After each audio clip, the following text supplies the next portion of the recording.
Good morning সবাইকে। এই যে আমার কুচিকে কালকে মেরেছে, খুব মেরেছে। কুচি মানে আমার কুকুরটা আছে, ওকে একটা ছেলে খুব মেরেছে। আসলে ওর ছেলেকে নিয়ে গাড়ি করে যাচ্ছিল, তো ওর পাটা ধরে ফেলেছে।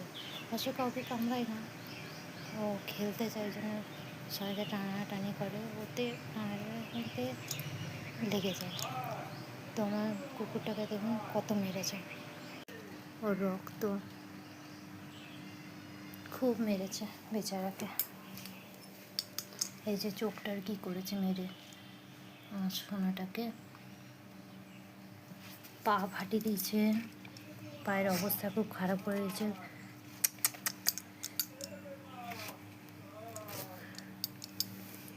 হাঁটতে পারছে না ঠিক করে, এই জন্য আমাদের ঘরটাতে শুয়ে আছে।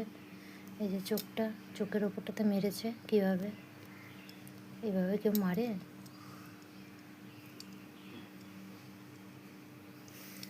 বেচারা এখন খড়ি করে হাঁটছে, পা থেকে তো প্রচণ্ড রক্ত বেরোচ্ছে। কালকে ওষুধ দিয়ে রক্তটা বন্ধ হয়েছে, পাটা ফাটিয়ে দিয়েছে রে।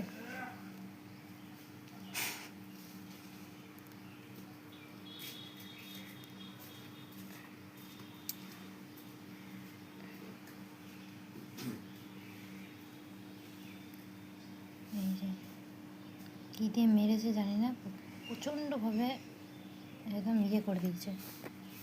পা থেকে তো অজস্র রক্ত বেরোছিলো, এই চোখের এখান থেকে।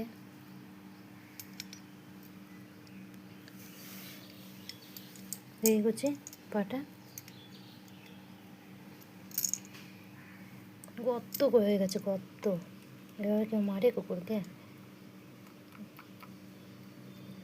আর এদেরও দোষ আছে, যে যাবে গাড়ি করে তাকেই টানাটানি করবে। এই জন্য একে সবাই মারতে আসে।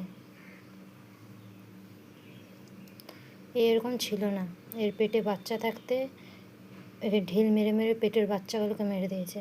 হয়তো ওই কারণে ওর রাগ, ওই জন্য রাস্তা থেকে পেরোলে করে। আমাদের কাছে খুব, বিশেষ করে আমাদের কাছে খুব আদর খায়। এখন কালকে জ্বরের ওষুধ দিয়েছি, ওষুধে ভালো করে ঘুমিয়েছে, আর ব্যথাটা একটু কম আছে। আবার আজকে দিয়ে দেবো, ব্যথাটা একটু কম থাকবে।